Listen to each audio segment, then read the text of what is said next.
Well, good evening, WNBA and women's basketball fans. Sorry for being gone for a while, but we're glad to be back with you folks here on the WNBA 365 network, your 24/7, 365 comprehensive home for everything revolving around the WNBA and the rest of the women's basketball universe. Back with you folks here on the the beginning of the 20th season of WNBA basketball.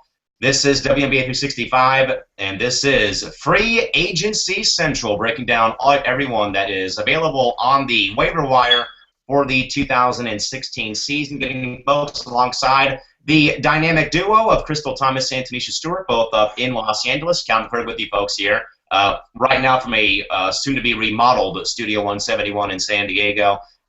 We'll get to that a little bit later on. Other than that, though, guys, how's it going? Good to see you finally. Hey, hey, hey. Hey, what's up, everybody? My first Google Hangout show for the 2016 season. I know I missed the first one, but yep, finally back in action.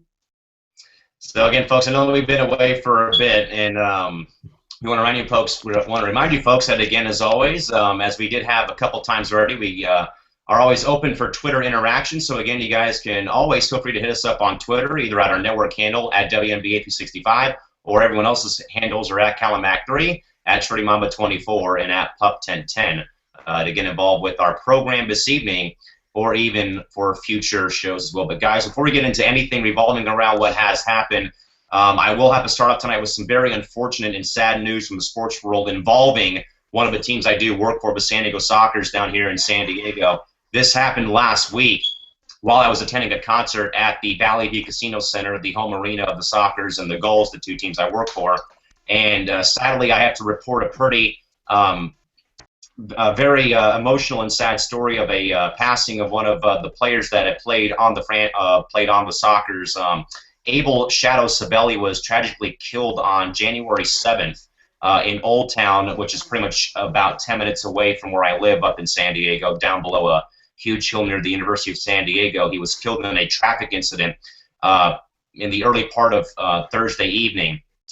Sable Sabelli was born in Zimbabwe and came to the U.S. in 2005 and lived in the D.C. area and had gone and played collegiately at the University of West Virginia, and then played indoor soccer for the Wichita B-52s of the Major Arena Soccer League before that franchise folded, and also won an outdoor championship with the Wichita Football Club, or FC Wichita, over the summer with his current teammate, or his former current teammate, and one of my good friends on the team, Matt Clare. He earned the nickname of Shadow for the fact that when he grew up in Zimbabwe, he would follow his older brother, wherever he may have went. And Shorty, starting with you, obviously, I know it's kind of tough to, reflect on, a life lost, way too soon, with Abel being, in his early 20s, and our team captain, Craig Childs, even said that, he was going to be the future star of this, powerhouse and well-known indoor soccer club, and working the first home game on Sunday since Shadow's passing. And I even said this across social media on Facebook and Twitter and on Instagram as well, that you really weren't there emotionally on Sunday because your mind was other places, and it was probably the first time in a while that I've actually cried, very hard following a sporting event, and other things included. And again, just to know that this had happened, and I'm sure Shorty, when you probably had saw some of my Twitter commentary towards the end of Sunday night, and you were wondering what was going on, and then you kind of see again, that here was a future rising star in professional sports, taken away from us way too soon. And like I said, it's kind of tough to talk about a friend or family member passing away, but I guess any final thoughts about this very heartbreaking story?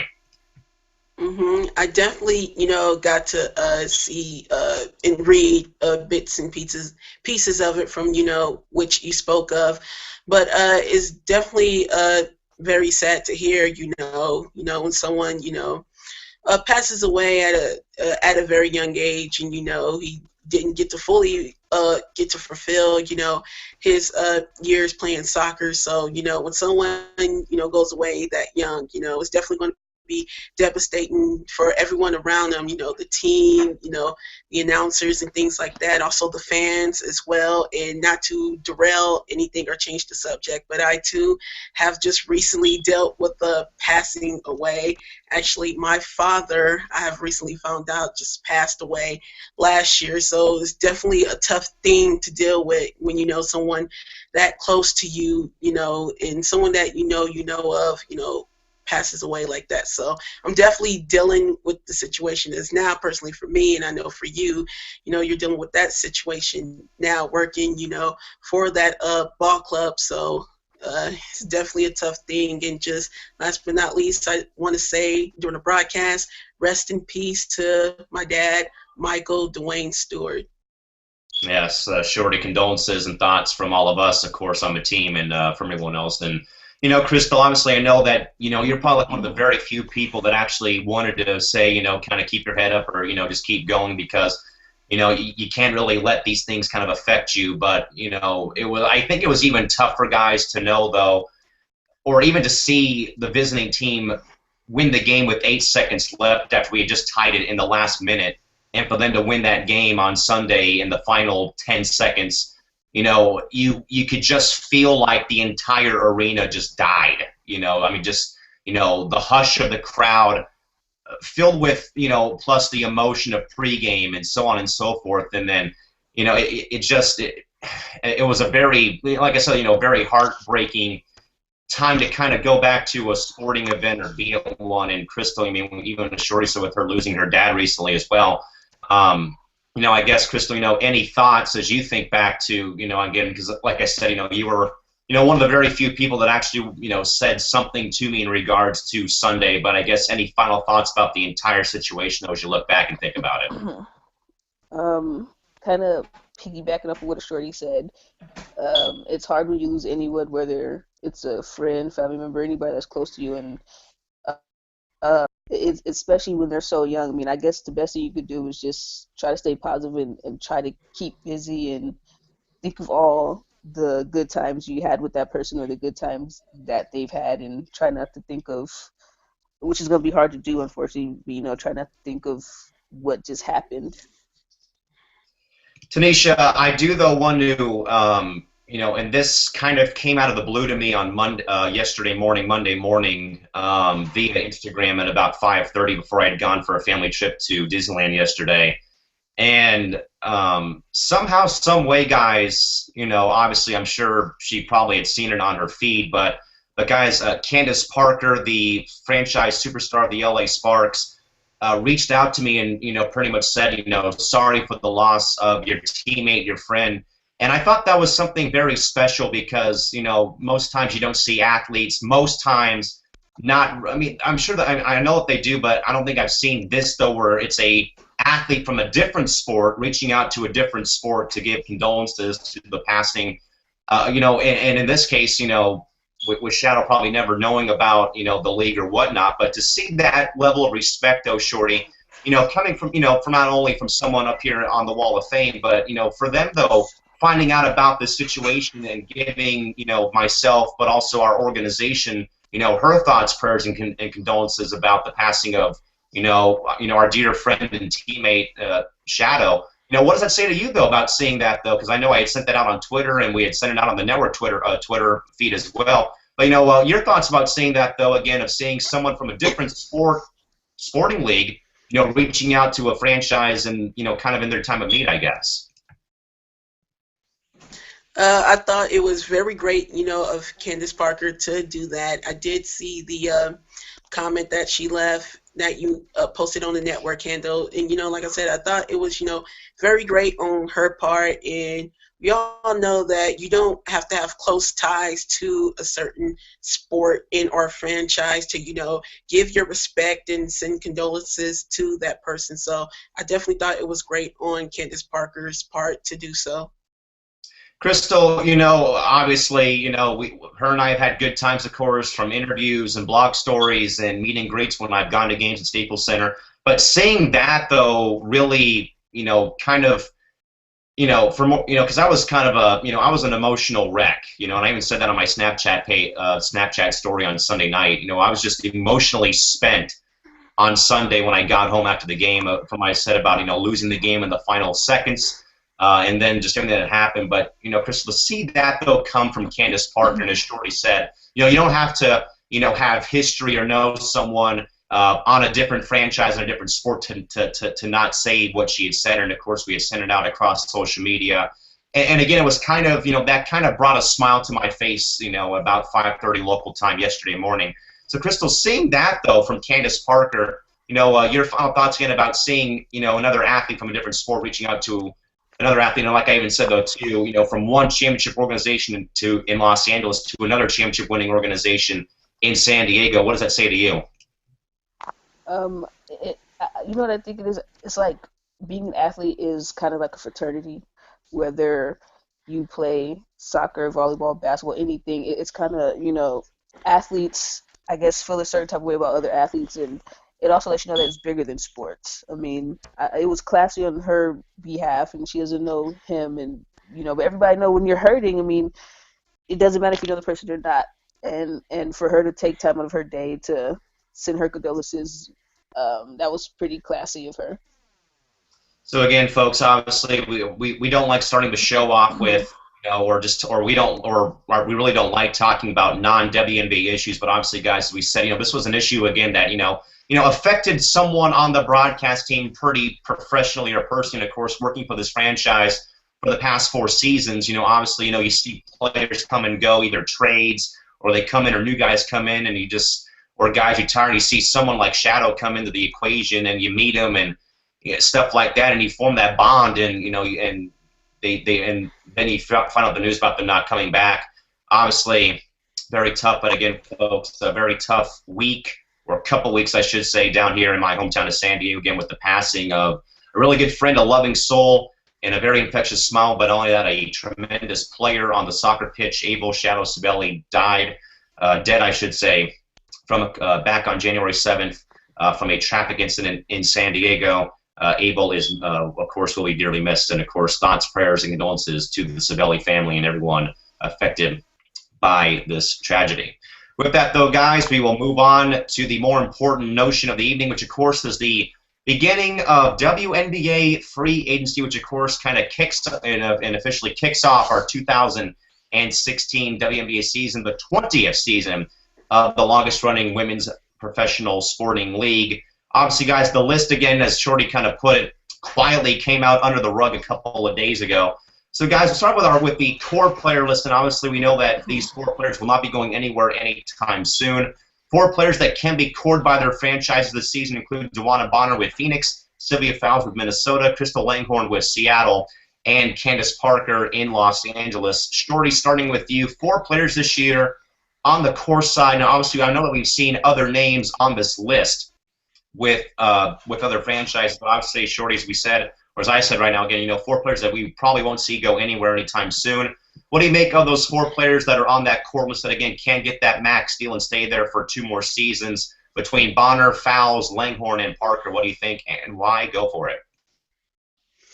Well, when it comes to the core designation now, they can only negotiate with that, said team, but they can be traded if the player decides to force a trade. So even under the core designation, they can still be traded. But I guess I was just a little surprised seeing Crystal Langhorne up there, with her. No, serious, because I don't know, just in my opinion, you wouldn't think that she would be that much of a franchise cornerstone for the Storm to be worth being cored. But hey, I guess they see value in her and they want to keep her around, especially for this season. So they decided to core her, but everything else made sense in my opinion, especially for Los Angeles with Candace Parker, the franchise star. You have to keep her in LA. Of course, unless she forces a trade, she can still be traded under the designation. But for everyone else, it did make sense, the other names on there.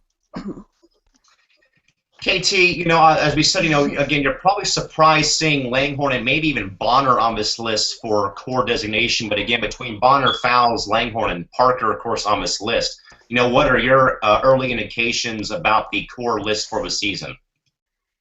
I, like Shorty, am too surprised that Crystal Langhorne is on the list, and I honestly think they're only coring her so they can trade her.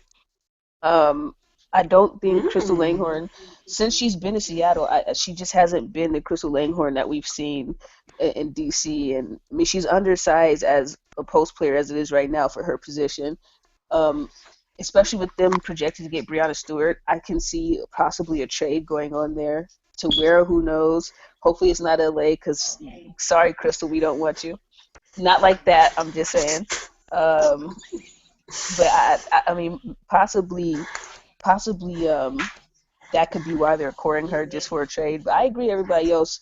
Sylvia Fowles is kind of surprising too, but she did win Minnesota Ring this year, so I can understand that one. Guys, I think that perhaps probably I'm more surprised seeing Dewana Bonner on this list more than anything else. I mean, I'm not saying anything in a negative way about Bones, but just the way that she played for them recently, it's kind of like, okay, now I can kind of see why she's on the list again. She had a lot of pretty big baskets or big shots from, of course, the buzzer beater that beat Tulsa earlier in the season.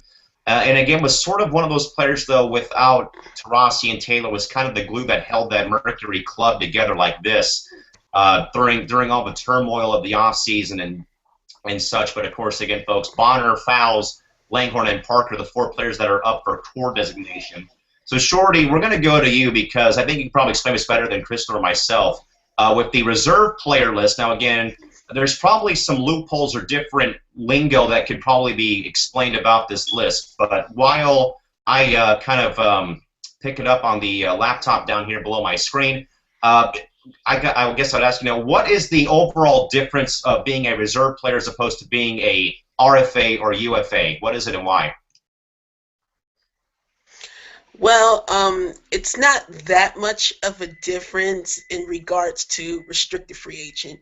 It's pretty much the equivalent to being a restricted free agent. It's just that you could tell the difference from the list that most of the reserves that are on there that are Euro players that have received qualifying offers, and then the rest that are American, I think are American rookies or so. So yeah, it's basically the players that have received qualifying offers and from their teams, and they can only negotiate with that said team. So that's what being a reserve player is like. All right, so now that we got the explanation, the entire list, we'll kind of go through it quickly. Includes Faria Abdi, Rebecca Allen, Valerie Ayayi, Vicky Bogg, Sierra Burdick, Sydney Colson, Anna Cruz, Anna Dabovich, Clarissa Dos Santos, Hyun Ju, who was, by the way, folks, a LA Sparks draft pick in 2009, but has not played in the league since being drafted. Included as well as Kayla Francis, Jackie Gemello, Selena Cobrin, Emily Nadanje, Amanda Thompson removed, Fukashiki, Mariana Tolo, and Marta Chagre also on this list. So, Shorty, with all this, again, as you said, it's more so a mixture of foreign players along with first-year U.S. rookies. So I guess as you look down the list, again, that I just kind of breezed through again, obviously there's some notable names on there. Shorty, though, in your mind, though, who's probably the more intriguing player on this reserve player roster that may be having some type of impact on a club in 2016 in your mind going forward? Well, looking at the list, I mean, for the reserves, I'm not sure who per se would make an impact, but I do know that there are quite a few names on here. From what it seems like, I don't know, just in my estimation, it seems like a lot of these players might stay at with their current ball clubs, and then a lot of these, especially the Euro players, will be absent for the first part of the season due to the Olympics. So we're talking about Faria Abdi, for LA, and then the other two LA players, Dalpovich and Tolo. They'll be gone for quite a bit during the Olympics, and a bunch of other names as well. I think Anna Cruz and I'm not sure about. Mm, well, I'm just looking at. I'd say for the American rookies that's on here, I'm not sure. They could possibly be traded, but I just know for the Euro players that's on here, I think most of them might stay with their ball clubs, and they will miss a part of the season due to the Olympics. And I think Tanisha to throw two more names in for the Olympic pool for 2016 and also include Dos Santos with Brazil and perhaps even as well Caleb Francis going as well with the Australian national team. So, Crystal, again, a pretty hefty list again, more so foreign players, EuroLeague players, first-year American rookies.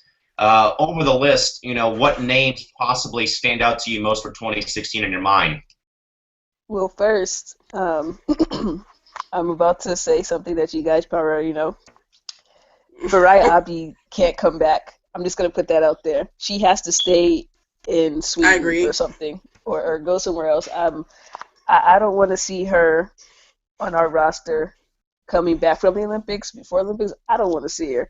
I'd rather see two dogs play catch than watch Farai Abdi sit on our bench and yell World Star the whole time. I just can't. I can't do it no more. I tried. She's a nice person.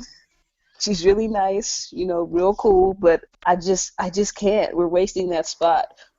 I would love to see Tolo and Dobovic back, especially Dobovic. She played well for LA. She was a rookie, so there was a couple of things, including the language barrier, that kind of threw for a loop. But I would love to see her back. And as far as the Americans, I think Sarah Burdick would probably make an impact. I don't see why Atlanta wouldn't keep her. I think if she didn't get injured, she probably would have had more of an impact. And those are like the only names that actually pop to me. I mean, there's there's some names in that roster, but like you said, half of them are probably going to be gone for the Olympics. But we have to start a campaign. You know how you had a campaign to make sure LA didn't move? We got to start a campaign to make sure they don't sign Abdi, man. We just can't have it. We can't. I'd rather watch Minnesota win another ring than see Abdi on our bench. I can't take it no more. I can't. So we got to go no Abdi 2016? Yes. No Abdi 2016. We'll let you two be in charge of that one because I did all the heavy lifting last year. Or 2015, I should say. If I'm going to take any player that's going to make an impact on a club this year, Burdick is one of them as well, but also, guys, I need kind of a uplifting story after what I had to talk about for the first 15 minutes. Jackie Jamelis is a great story. I mean, going through so much personal adversity during her college career, all the ACL tears and surgeries and the hours put in for rehab and getting back in shape, and to finally see her back on the floor after such a tough time and, probably a very low point in her entire life as a person as well. We'll love to see her as well make some kind of an impact as well. And then, of course, all the young kids as well between, Anna Cruz, obviously, was probably that one good player in New York for a bit, then got moved to Minnesota for depth for the Lynx as well. And then even as we said as well with Dobovic and Tolo, Dobovic I think though as well, guys, playing a lot of crucial minutes and really coming up big though for LA. And again, this was a player that we had really no knowledge about because of Brian Nagler and his overseas scouting. But again, your reserve players, again, the list can be found on hoopfeed.com. Shorty, segue now to all the RFAs or the restricted free agents for the 2016 campaign will include, but not limited to, Jessica Breland, Alicia Clark, Sandrine Gruda, Tiffany Hayes, Anika Henry, Glory Johnson, and Shanice Johnson, Lena Kaiser, Nneka Ogwumike, Jenna O'Hay, Kayla Peterson, Deborah Peters, Jeanette Poland, Latoya Saunders, Shakina Strickland, Carolyn Swords, Avery Worley Talbert, and Riquana Williams, all on that list. So, Shorty, again, pretty, I wouldn't say stacked, but it's a pretty hefty and loaded RFA list for the season. So, Shorty, kind of going back to that same point, if you need to pick up maybe a couple, pieces off the scrap heap, what RFAs would probably make the biggest impact on a team in your mind going forward? Let me, for starters, say I would love Alicia Clark in Los Angeles. I would love for her. I would love for her to come to LA. The thing is, I'm not sure what we would give up for her, and I'm not sure if she would be worth. Yeah, and just even if they would, accept LA's number 5 pick in this upcoming draft, I'm not sure if she would be worth that much. So, I mean, I'm not sure what we would throw out for, but I would love to get Alicia Clark. Definitely, Breland's an interesting person on this list. Sandrine Gruda, who Gruda rights are owned cheese. by Los Angeles. You know, I'm not sure what they're going to do with her because she's definitely one of the players that, you know, I talked about who will be missing in action playing for the French national team in Rio this year. So I'm not sure what they're going to do with her. Tiffany Hayes, I could see ATL snatching her up with the quickness. So is Anika Henry. Glory Johnson. Now I can actually see Glory Johnson on the move. I can see her out of Dallas. Indy will retain Johnson, no question. Also Kaiser. LA will retain Agumake. She's staying. Jeno Hay is interesting. Peters staying. I think Strickland is staying, and then everyone else, Swartz, Talbert is staying. Also, Raquana Williams is another interesting piece. I think they will be answering calls for her as well. So I can see Dallas finding trade partners for both Williams and Johnson. KT, again, pretty good list of RFAs for the season between, from top to bottom, from Breland down to Raquana Williams again. But like I said, like I asked Shorty, though, if you need a couple of players to kind of help out your team, what players on this list would probably make the biggest impact in your mind going forward? I think the Dallas Diamonds will get rid of Raquana Williams. Dallas Well, this is the thing. I said since last year that Raquana Williams should probably leave. Ever since Odyssey Simpson's gotten there, she's kind of been on the back burner. I do think they will try to magically offer for her, but I don't know if she's really gonna be happy there because she's not really getting any PT. Glory Johnson, I think they're gonna let her entertain free agency. Now, I don't even think because the pregnancy thing is the reason why they let her go. I think more because she was late to training camp and was pretty much having problems with the organization. I think that's probably an issue that they're not going to want to deal with her. And then on top of that, you don't know what the kind of shape she's going to be in after having twins. Not everybody's body can go back the way it is. And I've seen her. She looks good. She looks like she's in shape. We'll have to see come the season. Like Shorty said, people don't get their panties in a wad. NECA's going to come back. They're going to re-sign her. I mean, that's only right. I mean, I don't think they're even going to let anybody try to let NECA receive an offer from anyone else, even though I don't think she would take it anyway because it seems like she's really loving that Cali life. And I agree with, with pretty much what Shorty said. Everybody else is going to be retained by their former teams. It would be cool to see Alicia Clark here, but that's not going to happen, especially with Seattle becoming a young team, and Alicia Clark is more of a leader there, especially with Sue on her way out. And Jewel Lloyd looks up to Alicia Clark. That's her mentor, so I doubt they're going to let her go. Yeah, guys, I think that, as you look down the list again, I think more so that, I think that Dallas kind of wants to kind of move on and kind of get out of the, the black cloud that was, the Glory Johnson incident over the offseason. It's nothing personal. I think, though, that as an organization that, do you really want to kind of carry that baggage with you to every city you go that, you have a player on your team involved in a very, very, pretty big, off-the-floor incident. So I think that perhaps she probably does go elsewhere maybe. And then across that list, like Shorty said too, with Gruda still being retained by Los Angeles again, and with the Olympics here, probably no chance she comes back at all to the Sparks or the W for the season. I believe, though, that perhaps, if a team probably needs some type of a post maybe, and again, this is kind of my thought, is Carolyn Swords kind of pops to mind because, they already have Tina Charles working the post already in New York, and I believe that there's a bit of a minor logjam there. So, I think if you need some type of a center or another post or another big, Swords would be available. Of course, Agumake won't be going anywhere anytime soon.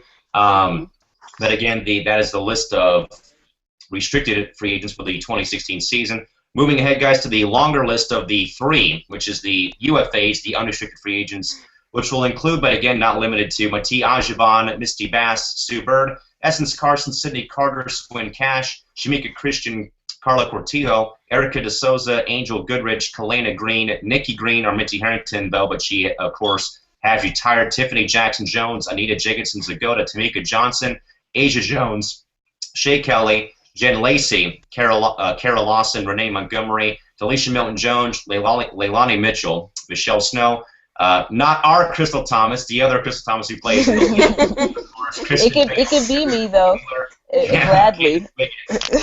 Young Malcolm was also retired, and also Javante Zello. So obviously, Shorty, a longer list here, of course, for unrestricted free agents.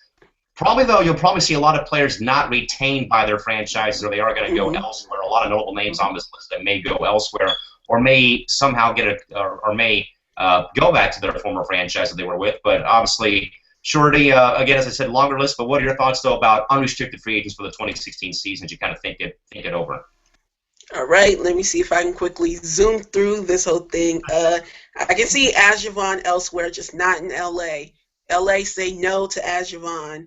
Her and Abby. Oh, yeah. Yes, them both. I can see Bass retain. Sue Bird. Now, Sue Bird is an interesting name here. While everyone may think she, would want to stay with the Storm, franchise and finish her career there. I mean, you never know. She could end up possibly wanting to go somewhere else. So she's a hit or miss. Carson, she would be a surprise leave on it. Cash has been bouncing everywhere for the last few years, so you don't know what's going to be up with her. Erica De Souza, Olympics as well, so she might be missing in action. Harrington, I don't know why her name is on the list, but whatever. We know how WNBA works with that. TJ has to go. And I already said this in the upcoming free agency roundtable post that we will publish hopefully later on this week. I mean, she was fun while it lasted, but I would rather not watch her dribble into the 24-second shot clock than broke a floater. No, that's terrible offense by TJ. Who else? Lacey, I can see her on the move. Lawson, I can see her on the move as well. I think Montgomery might be retained. DMJ, not sure. Mitchell, I think she's a good fit in Phoenix, and they should keep her at least. Yeah. Snow, gotta go. And Wiggins, Callan. She should be retained in New York, but I'm not sure about her either. And then Zealous, I think Zealous will give it another go-around in Indiana. All right, so Crystal, as we said, you got a lot of options on this, pretty much this roster full of UFAs again between, some seasoned vets like Bird and Cash and, of course, Minty Harrington put on this list, but of course, as we know, retired during the season. Delisha Milton-Jones on this list again, the Iron Woman of this league. And even, I guess, your stunt double's even on the list as well. So your thoughts, again, pretty hefty roster here for UFAs, but what are your thoughts going forward? As you guys heard, I am a free agent, so I am taking all offers. I'll accept 10 days, 2 weeks, 3 weeks, I'm here. Game. Hey. 24 hours. I'll take a 24-hour contract.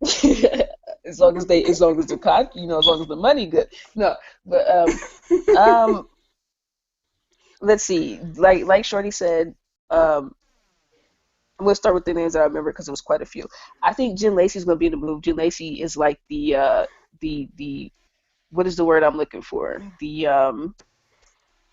adventurer. Was that what it's, I know the word, I just can't think of it right now. But she's pretty much been everywhere. I don't know where she'll end up.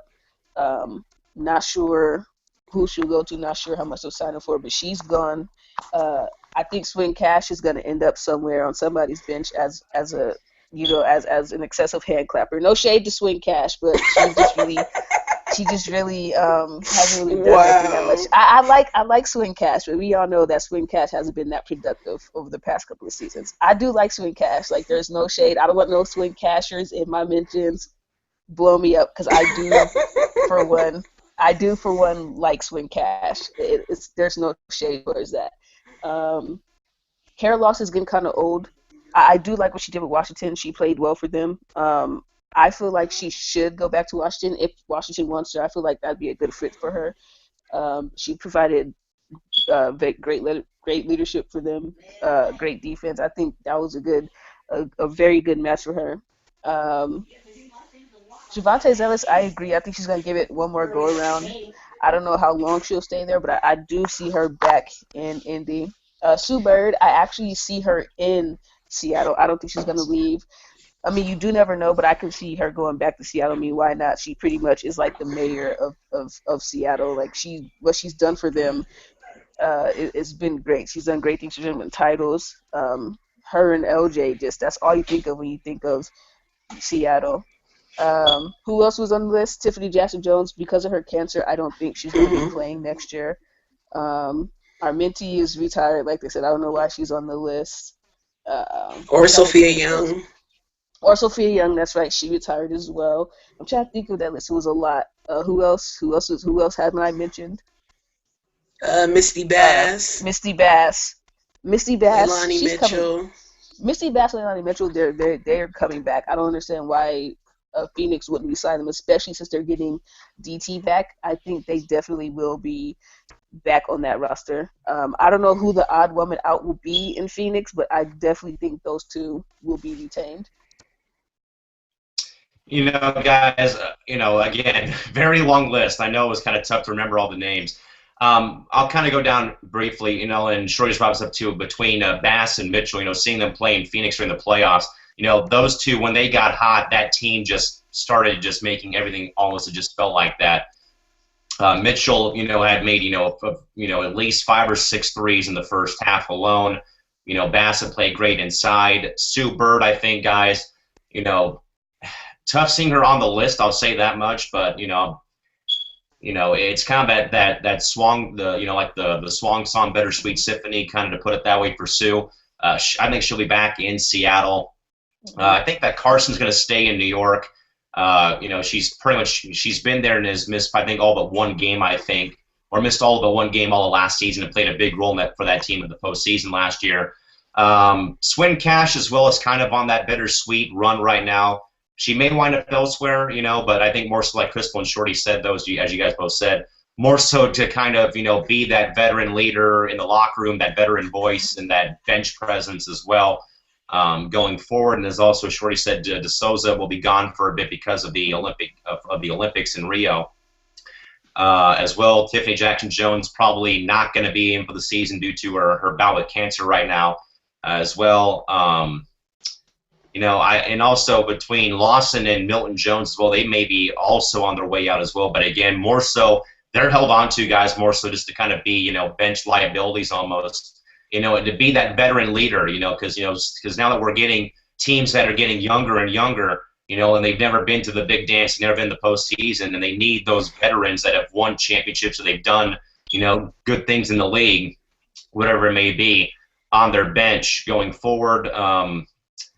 More so, guys, Wiggins only goes back to New York, what I've heard from inside sources, pending a multiple-year contract, because we know she's kind of been bounced on one-year deals between the Shock for a bit, Los Angeles, and then New York. So, and plus, she was the second leading scorer behind whoever was number 1 on the entire Liberty team as well for the season, playoffs included. So, obviously, production is back for her as well going forward. And then I believe it was well that Shavonte Delos is back in Indiana. But the folks has the entire list of 2016 free agents. You can find more from our friends at hoopfeed.com for more information. Now, Shorty, going back to you, because myself, Katie, and Eric had talked about this really briefly on our last show a couple weeks ago again, and as we said, we were going to come out of come out of hibernation sooner or later about it. But of course, Shorty, we saw the pretty graphic and very lewd and despicable Instagram post by former Washington Wizards standout Gilbert Arenas back late last month about his possible marketing plan and way to advertise going forward. As we said it again, we didn't want to talk about that time, but again, I said on that we were going to come out eventually, but of course you guys posted the story. Shorty, your overall thoughts. So again, what was, obviously, it kind of, rattled everyone's cages for about 15 minutes across the women's basketball world. But your thoughts about that entire situation in your mind? What do you think? Oh my goodness, the situation was crazy, and it was definitely not needed. Um, Wait, hold on. All right, no problem. We'll stand by for just a moment, folks. That actually brings me, folks, to a quick point I want to bring up with Shorty. We'll come back in momentarily.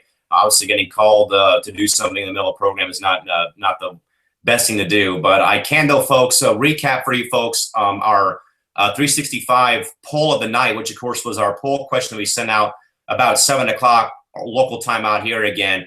We'll have more of these poll questions, of course, during the course of the season and also for topics on the show that we want to bring up. The poll question asks again, when does your excitement for a WNBA season normally start? We had options of free agency, draft day, the first day of training camp, or the first preseason game. 42% of our Twitter followers and fans voted for free agency when it started. 33% said draft day, 17% said the first preseason game, and 8% said the first day of training camp going forward out of our 12 votes on our poll today. So obviously, Crystal, like I said, we're going to work more of these in during the course of the season. But obviously, Crystal, I know that you said that your excitement started today. But out of those four options, when does the excitement for you kind of start building up for the, for summer to get here? Guys, I know that we're stuck in winter still between snow and rain and whatever it may be. But when does when does the summer season craving for basketball for you kind of start up though? When you kind of think about the season, Training camp. A lot said draft day. For me, it's not draft day. It's training camp, because that means that the players are in the gym, they're working, they're determined to make the roster. A lot of them are, you know, they're a lot of them are excited to be there. Some of them, unfortunately, probably won't make it through training camp. But training camp is when all the excitement comes. all right, folks. So now, Tanisha, we'll go back to you on a two-part now. So we'll start with part one, which, of course, again, was your response to, again, what we talked about and wrote about on the site. Again, Gilbert Arenas is very lewd in the post about his thoughts about the WNBA. Your thoughts and what? Yes, quickly before I answer, sorry for the brief interruption. Yeah, that was crazy. All right. But speaking of crazier things that have happened, I mean, the whole situation with Gilbert Arenas, I mean, I just couldn't believe what I had initially read as I said it in a post on the site. It was just, oh my goodness, the whole bean pies and this and that or whatever. I just thought it was complete nonsense. I mean, really, that is your great idea to help a women's league, is by showing your misogyny and homophobia as well. I mean, as we all know, players showing skin or whatever the case may be doesn't gain real traction to a league. It may gain traction for the individual player, perhaps. It may gain the interest, but as for traction for the league in its entirety, no. And also, my main thing was not just the craziness that came out of his mouth, but it also aggravated me reading comments from the Neanderthals that agreed with him. Oh, yeah, yeah, he's right. They should show more skin. Yes, he's right. Well, if that's the case, then how come the LFL isn't as popular as it should be?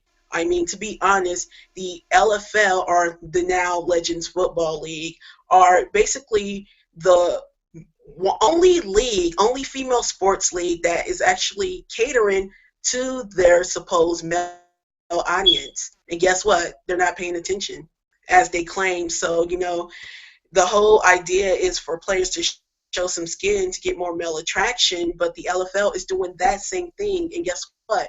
No attention whatsoever. They still barely have any to no sponsors at all. They pretty much do not have,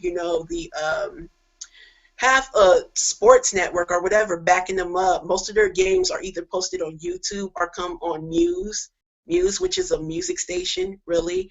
I thought the whole TV deals and the sponsors were supposed to come knocking at their door, but that definitely didn't happen. So at the end of the day, not to pile on the LFL, because at the end of the day, I do respect the women who at least want to make the choice to play in that league. But at the end of the day, like I said, you can't please a misogynist. You can't please them at all.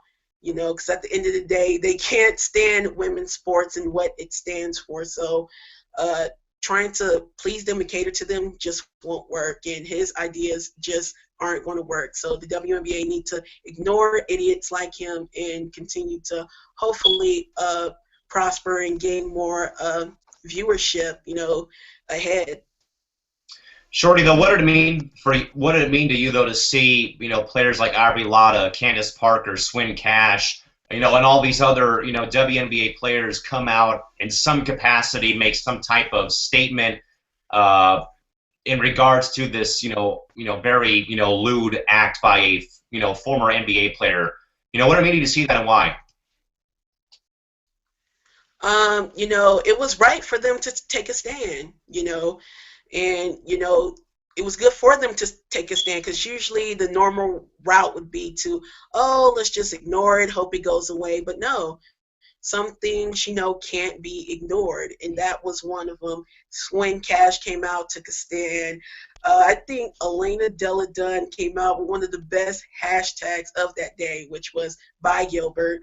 And it was trending on social media all day. Also saw responses from Big Mama Steph and other players. I saw Defro Peters. I'm trying to remember the rookie Natasha Cloud and Candace Parker. Candace Parker was just on there going in on people, and it was just a great thing to see. Of course, not in a bad way, but just letting them know that all the players collectively stand by the league, and they will not tolerate the disrespect from him and anyone else who want to come up with their stupid ideas, thinking they're helping the league when only they're just serving themselves and their misogynistic purpose. So, like I said, it was good for all of them to stand up, speak out, and stand by the league. Shorty, also, before we get to the other part I wanted to ask you about, but also former NBA player, Boston Celtic, whatever else you may have been, but Nate Robinson, tremendous player, probably one of the shortest guys that ever won the slam dunk contest in an NBA All-Star event weekend, of course, came out and said, I kind of stay in my lane or stand my ground, but this was something that absolutely did not have to happen, to these players or to this league. So, Shorty, what did it mean, though, to see a former NBA player, like Arenas, but more so a guy that, perhaps that you probably didn't like on the floor, with the Bulls or the Celtics, but, hey, he came out and said his piece, though, about, that, that's not the right thing to do or right thing to say during, this point in time. I mean, it was definitely great seeing Nate Robinson, one of the lone NBA players, to actually come out and speak up. But I will say, though, I won't hold it against any other player who did not speak up at that time. I think, of course, there's some players on the low that might have agreed with him but just didn't publicly speak. And there were a lot that didn't agree with him, but they were taking the, ignore him and it'll go away approach. But the fact that he stood up and let, Gilbert and other people like him know that wasn't cool, that was definitely great on Nate's part. And I definitely had a whole deal of respect for him because of that. So again, folks, you can find out more about that entire situation again on our site, WNBA365.wix.com/WNBA365. So, Shorty, getting back to my other point here. Again, we had our first, or not our first, but we had a 365 poll of the night on Twitter. Question again read, when does your excitement for the season start? Again, we had 4 options: of free agency, draft day, first day of training camp, or first preseason game. Crystal said the first day of training camp. 42% of the fans, though, said when free agency begins. 33% said draft day, 17% said the first preseason game, and only 8% agree with Crystal on the first day training camp. But, Shorty, where do you stand, though, on when you're excited for the start? Shorty just laughs at me. What a hater. No, it's not that. And I definitely, nothing that, everyone just has their different, different options. My options is actually free agency, because when free agency comes up, you already know, oh, everything is coming into place. Teams are making moves. And of course, I love the free agency period. So for me, that's my deal, to know that the season is around the corner, free agency. You know, guys, with me being a baseball player my whole life, or pretty much until I got out of high school, there's always, two seasons you can see. There's the regular season, the postseason. Then there's something called the hot stove league, where you just sit around the house, you sit, or whatever, with the fire, with your fireplace burning, or your heater on, and you just talk about baseball.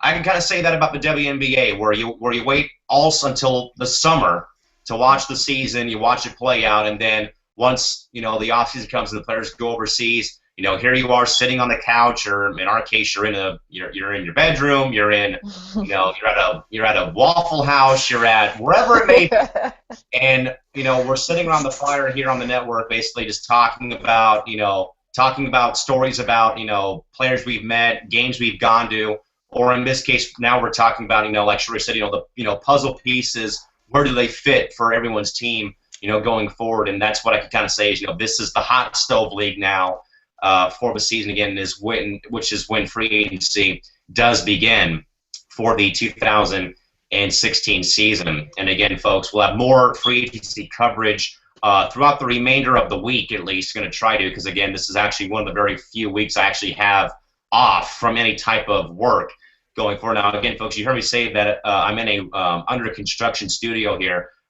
There are two 24 by 36 posters right here next to one of my many Steve Nash jerseys that are going to be going up behind me here, but you will not be seeing anything moved amongst the Wall of Fame. We'll be adding a couple numbers, though, up above on the Wall of Fame, but the three articles you see, one right here above my right shoulder and the other one on my left, will be moved somewhere else to make way for these two gigantic posters that I will be having up hopefully sometime tomorrow or sometime Wednesday. But again, going to try to kind of spiff up the studio a little bit here for everyone's viewing interest later on going forward into the week. But again, guys, not much else to get to this evening here on the program. But again, folks, wanted to again reiterate again off the top of the show. But again, kind of a whirlwind, you can kind of say, for the past couple of days and weeks. It's been for myself and for one of the franchises that I do work for. But again, folks, if you missed it, but again, Abel Shadow Sibeli, a upcoming indoor soccer player for the San Diego Sockers, one of the many teams I work for or cover or announce for, again, tragically passed away at the very young age. At a very young age, back on January 7th in a traffic incident located right down the hill from where I live and about 10 minutes away from our home arena.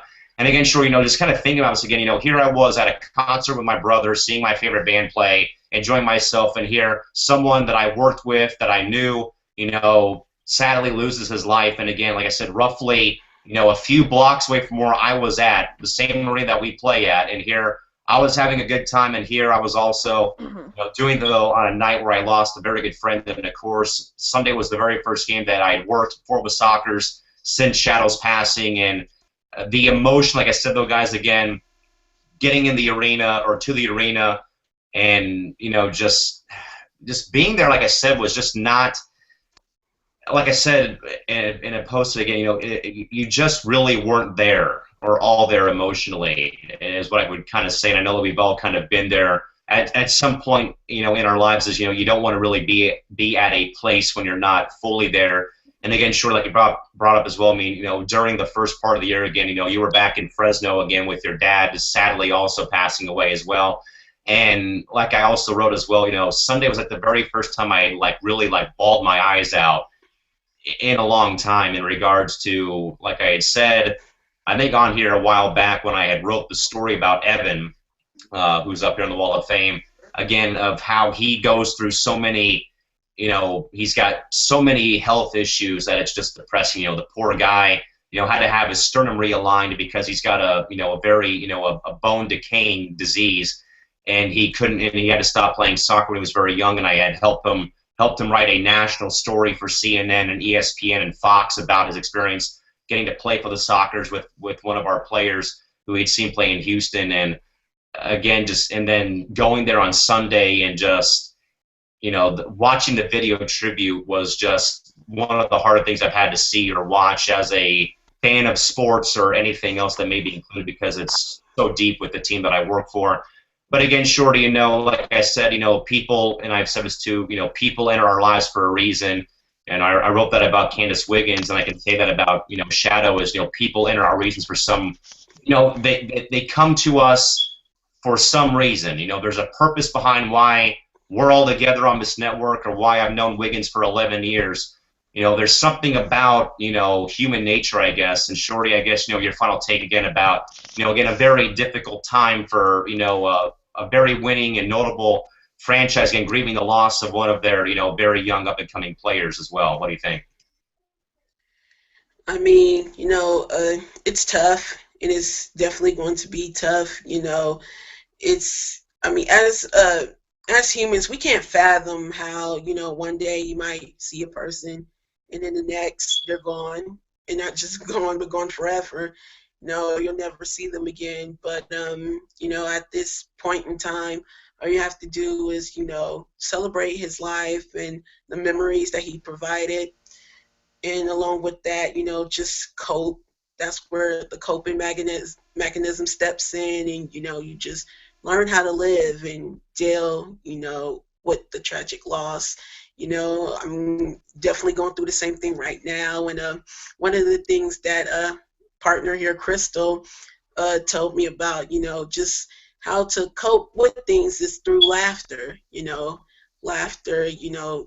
Trying to uh, make find some humor somewhere from anywhere, whether it's watching a comedy show or a great TV show or whatever, but you need that laughter to cope. So hopefully, like I said, you can celebrate his memory also through laughter and things like that to help the coping process, because that's definitely a place where everyone's going to be in at this point, and hopefully everyone get through it. Crystal, like I brought up to earlier on in the program, Ken, like I said on Snapchat, and I know you saw it, but again, emotionally spent was what I can really say about Sunday again, the first home game since, Shadow had tragically lost his life. And a guy that I met, when he was not playing in certain games and just talking to him and stuff, and, the infectious smile, the laugh, the laughter he brought, and, the communicate, trying to break that communication barrier between someone that was not from the U.S. and, still spoke really great English, but again, dealing with, an accent and stuff like that. But, what he was going to be for this club going forward that is so, entrenched in sports history, a 48-game winning streak, the longest ever by a U.S. pro sports team at any level across every major sport played on the major league or professional level, and the 14 championships across, 4 or 5 different decades from the 70s on till now. And, to have our team captain call him the future of the franchise, and, now that the future, is, not here now, of course, tough. And like I even said, too, kind of feeling like, you had Peter Pan stick a dagger in your heart when the visiting team scored the game-winning goal with 8 seconds left after you worked so hard to tie the game with a minute left in the fourth quarter, and to have that happen, and again, to hear the hush and the silence, and to feel how dead the arena was when the opposing team won the game, was even more tough to fathom, other than the fact that you had just lost a friend a week earlier. But anyway, Crystal, again, your final taking it on this, like we said, a very depressing and very, kind of tough time to be a fan of indoor soccer, or even in my case, work for the team. What do you think? Even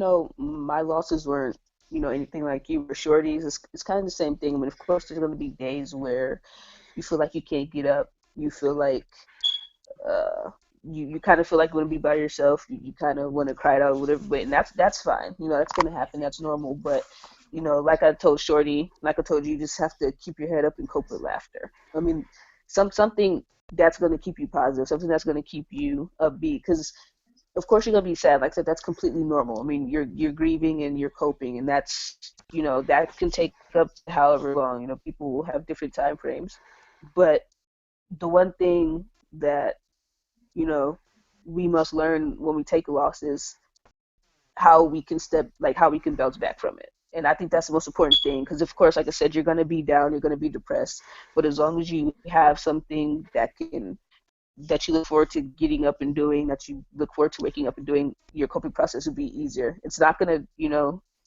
it's not like it's not going to happen. It's still going to be difficult, but I feel as um, if you have something to look forward to, it'll be just a little bit easier. And like Shorty said, just try to celebrate the good times you had with him. Try to celebrate his life.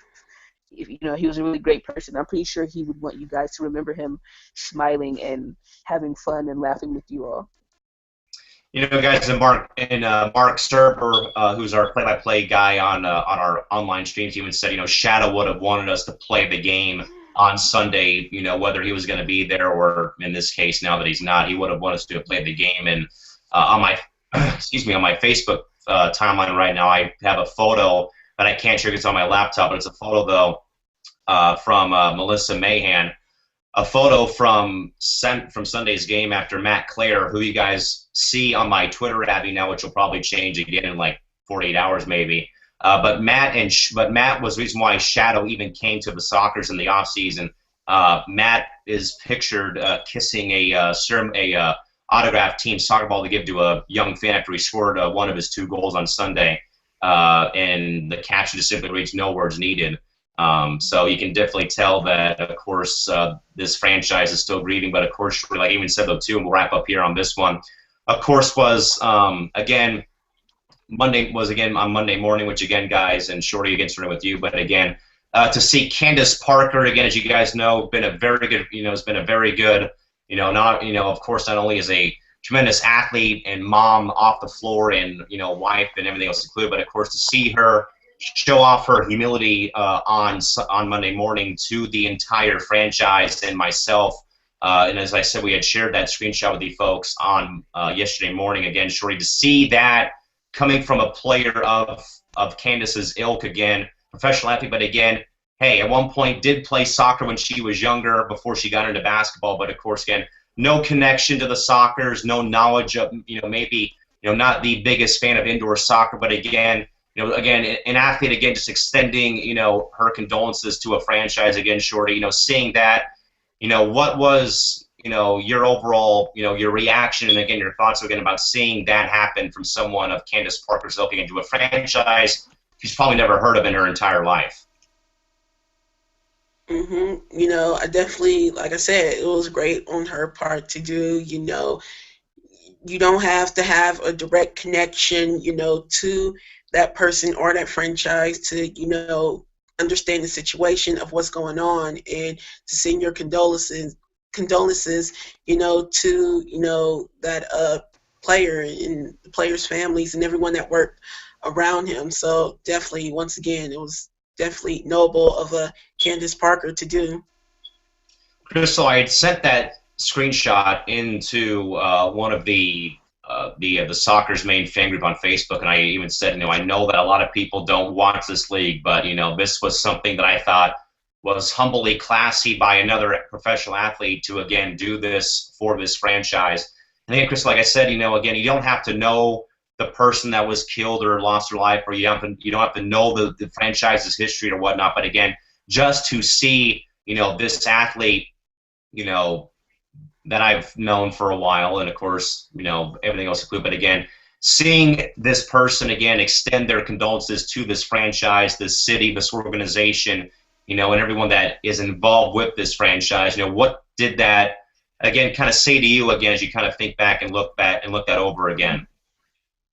I have to be sure that was a pretty classy move. I mean, it lets you know that it's not necessarily about sports at that moment. It's about just being a human being, and she knows that people are hurting. We all suffer. Unfortunately, we all suffer losses. Unfortunately, death is one of those losses that everyone suffers, and I think it comes down to if you've ever lost anyone, then you know how hard it is. And I think that it was really nice of her to share some concern for how you were feeling and how the team was feeling. Yeah, with that, folks, again, shout out to Candace Parker, one of our, one of my, I can really say, in a way, a friend of mine, of course, between blog stories, interviews, you name it, we've done it. But of course, a very noble, very loving, very classy, very respectable act of kindness, again, to extend her condolences to the Sockers franchise again for our very tragic loss of our dear friend and teammate Abel Shadow Sabelli, killed in a traffic accident back on January 7th down here in San Diego. And again, we had held our first game on Sunday. Yes, on Sunday, the first home game since Abel's passing. Again, just very tough to be there. And like I said, one of the very few times I really, kind of come home, shut the door, change clothes, and just go on my bed and just, cry my eyes out until I can, kind of refill the rivers down here from the drought. But again, that's what I can kind of say. But again, folks, Abel Shadow Sabelli, San Diego Sockers player, again, killed tragically in a car crash and traffic accident back on January 7th. And again, we extend, and of course myself more so than anyone else, again, thoughts, prayers, and condolences to the Sabelli family back in Zimbabwe for the loss of a very lovable and very caring person that, again, was going to be the future of our franchise. But again, we will do that, and we will, and with that, folks, we will stop while we are ahead. And we'll get out of here for the evening. But, folks, again, we're glad to be back. I know we've had some tough times. I've had tough times getting on here just because, I've had a lot on my plate between hockey and soccer and college basketball. But we will, though, folks, be returning our WNBA 365 Hoops Hysteria matchup, or games again. We'll be coming back on January 30th at 2 o'clock when Point Loma Nazarene University hosts BYU Hawaii at 2 o'clock. You can catch that game, as I said, on PONECLines.com/game day, but we'll have live tweet updates from that game going forward. And, of course, we'll have more free agency talk when we can later on this week. And we will, again, folks, stop while we are ahead with that. We appreciate you guys, like always, stopping by to join us here on the program. But until tomorrow night, when we hopefully come back with the rest of our crew, we'll see you folks back here tomorrow night. But until then, have a safe night. Drive home safely. Thanks for stopping by and joining us. And good night. This has been the WNBA 365 Network. We are the WNBA, and covering the entire WNBA and the rest of the women's basketball universe. Till tomorrow night, folks, for Crystal and Shorty up in LA, Cal McClure again, San Diego signing off, and we'll see you folks back here again for more free agency talk back here tomorrow night at 10 o'clock PST. Till then, folks, see ya. Bye-bye.